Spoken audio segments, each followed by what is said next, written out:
These documents in FBI possession, your possession, detail at least 20 men, one royal prince, one high-profile individual in the music industry, one very prominent banker, one high-profile government official, one high-profile former politician, one owner of a car company in Italy, one rock star, one magician. Have you launched any investigations into any of these people? This exchange is more serious than it looks. If you listen closely, you can hear a very quiet conflict happening, not about what we know, but about what is being acknowledged. Mr. Chairman, I have a unanimous consent request. Gentleman's recognized. So I've got 4 documents I'd like to introduce into the record. The first one is Jeffrey Epstein's 6 story played out for years in plain sight. And Acosta is quoted in here saying, "I was told Epstein belonged to intelligence and to leave it alone." The second document is entitled, "What Epstein's Bodyguard Warned About His CIA Connections." The third document is from Fox Digital. It's titled, "Epstein's Private Calendar Reveals Planned Meetings with Obama Admin Official CIA Chief." And the last document is Wall Street Journal article that highlights Ehud Barak's 36 meetings with Jeffrey Epstein. He was the former Prime Minister of Israel and head of military intelligence for Israel. It may have held that title when he met Epstein, and then, yes. Without objection, the gentleman will hold for a second. The gentleman from Maryland is recognized. Thank you, Mr. Chairman. Just one UC request. This is Judge Engelmeyer's decision from August in U.S. versus Epstein, stating the government's 100,000 pages of Epstein files dwarfs the 70-odd pages of Epstein grand jury materials. Without objection, the gentleman from Kentucky is recognized for 5 minutes. Thank you, Mr. Chairman. Director Patel, I watched some of your Senate hearing yesterday when Senator Kennedy asked you, "You've seen most of the files. Who, if anyone, did Epstein traffic these women to besides himself?" You replied, according to the transcript, "There is no credible information that he trafficked them to anyone else." You also said somewhere in the hearing and here today that the problem is that the case files are constrained by limited search warrants from 2006 to 2007 and that the non-prosecution agreement hamstrung future investigations. Those constraints only apply to the Southern District of Florida. They do not apply to the Southern District of New York, the location of the 2019 sex trafficking indictment, which produced many things, including a series of FD 302 documents. According to victims who cooperated with the FBI in that investigation, these documents in FBI possession, your possession, detail at least 20 men, including Mr. Jess Staley, CEO of Barclays Bank, who Jeffrey Epstein trafficked victims to, victims including minors, such as Virginia Roberts Giuffre, may she rest in peace. That list also includes at least 19 other individuals, one Hollywood producer worth a few $100 million, one royal prince, one high-profile individual in the music industry, one very prominent banker, one high-profile government official, one high-profile former politician, one owner of a car company in Italy, one rock star, one magician, at least 6 billionaires, including a billionaire from Canada. We know these people exist in the FBI files, the files that you control. I don't know exactly who they are, but the FBI does. Have you launched any investigations into any of these people, and have you seen these 302 documents? Sir, I have asked my FBI agents to review the entirety of the Epstein files and bring forth any credible information, and we're working with Congress not only to divulge that information and produce it to you, but any investigations that arise from any credible investigation will be brought. There have been no new materials brought to me launching a new indictment. So is the loophole here, or is it your assertion that these victims aren't credible, that the 302s maybe didn't produce credible statements that rise to a probable cause? It's not my assertion, sir. It's the assertion of 2 different United States attorneys' offices from 3 separate administrations who investigated those same materials in lifetime. Are the 302 documents in the FBI's possession? They reviewed all that, yes, sir. And so have you reviewed those 302 documents where the victims name the people who victimized them? If I personally know, but the FBI has. So how can you sit here and in front of the Senate and say there are no names? I said I named one today. I said we are not in the practice at the Department of Justice FBI of releasing victims' names. That is not what we do. We are also not in the habit of releasing incredible information. That's not what we do. But multiple authorities have looked at the entirety of what we have. Okay, I got to move on here. Were you present when the AG had the White House event when she released the binders to the social media influencers? I was, yes. So if you're willing to meet with social media influencers who stood to benefit from the sensational and sad stories of these victims, will you meet with the victims as well? The FBI will meet with anyone who has new information. Will you personally meet with them? The FBI and the professionals who are handling the cases will. Were you instructed that it was important to release the documents to the Oversight Committee on the day of my introduction of the discharge petition to release these files? I don't know what day that was, so no. Well, they were released that day, and there were victims' names who weren't redacted because they were in such a rush, and the victims are not happy about that. Have you investigated any of the CIA connections? Have you seen the CIA file on Jeffrey Epstein? And if you wanted to see it, would they show it to you?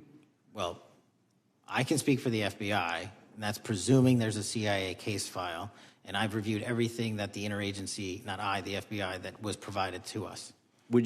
Would you be willing to look at the CIA file on Jeffrey Epstein? If there is such a file, and if it has not already been turned over to the FBI will look at any new investigative leads. Have you made any progress on the pipe bomb investigation January 6th? And have you made any progress on the motive of the Las Vegas shooter?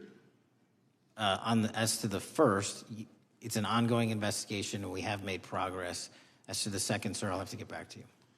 All right, thank you. I yield back. Mr. Chairman, I have a unanimous Gentleman consent yields back. request. Unanimous consent request from the gentleman from New York. I ask unanimous consent to introduce an unsigned memorandum from July 7th, 2025 that says we did not uncover evidence that could predicate an investigation against uncharged third parties with the insignia of the Department of Justice and the FBI. Without objection. Now, here's what's actually happening. On the surface, this sounds like a normal back and forth in a hearing. But when you slow it down, you start to see a gap between what is in the files and what officials are willing to say publicly. Rep. Massie is not asking a vague question. He's pointing to something very specific. He's talking about FBI documents, what they call FD 302S. These are interview summaries.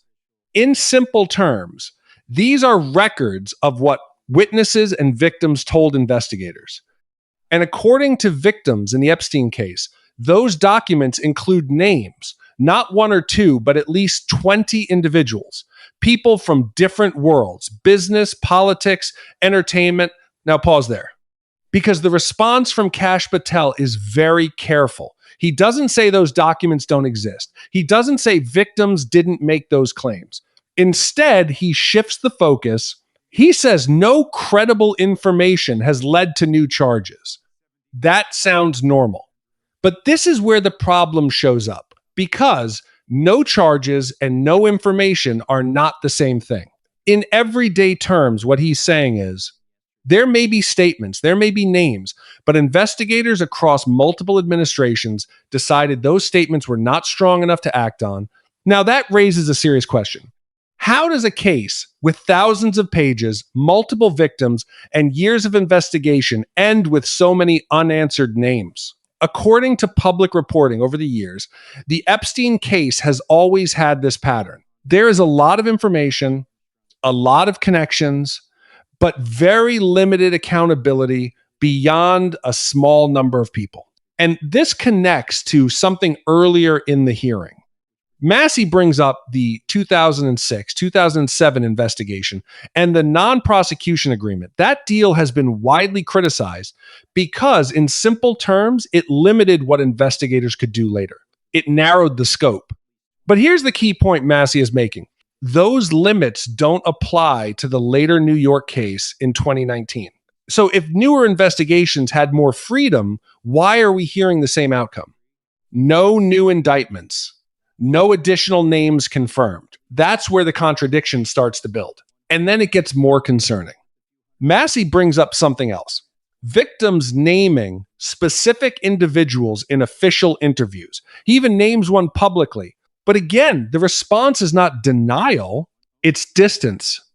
Patel says multiple prosecutors already reviewed this and didn't act. So now the responsibility shifts backward, and this is where you have to ask, if everyone reviewed it and no one acted, does that mean there was nothing there?